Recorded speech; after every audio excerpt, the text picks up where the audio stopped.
آ سکتا ہے ماشاءاللہ دبانے چاہیے. ایک منٹ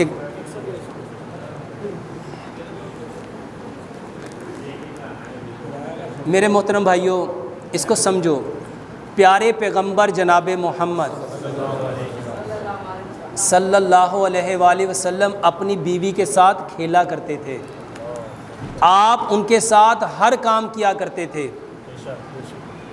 اور ہمیں نصیحت کی گئی اپنی بیوی، اگر آپ کی بیوی بیمار ہے اور اس کے پاؤں میں درد ہے اس کو دبانا چاہیے. بھائیو مرد کے اندر ایکس اور وائی کروموسوم ہے اور عورت کے اندر ایکس ایکس کروموسوم ہے. اگر مرد کا وائی عورت کے ایکس کے ساتھ ملے گا تو وہ بنے گا ایکس وائی اور وہ بنے گا بیٹا.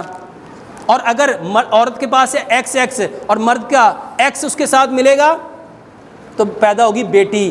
عورت کے پاس 3 ایکس ہیں اور مرد کے پاس 1 وائی ہے. عورت کا حق کتنا ہے؟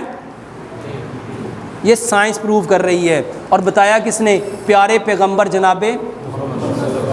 اور میرے محترم بھائیوں جو آپ نے اپنی بیوی کو پہلے دن سے دیا ہوگا اس کے دماغ میں وہی چیز ہوگی کہ کچھ اور ہوگا.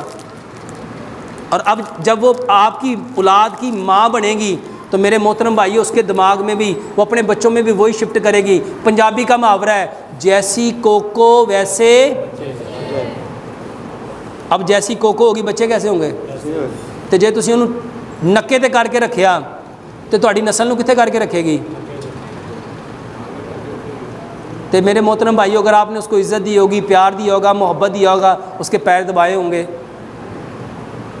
تو وہ بھی انشاءاللہ جب آپ کو پاؤں دبانے کی باری آئے گی تو دبائے گی کہ نہیں دبائے گی؟ اگر آپ اس کے کام نہیں آؤ گے وہ تمہارے کام آنے لگی ہے. وہ کہے گی میں تڑپن دئی سا مینوں کڑا پوچھیا سی چل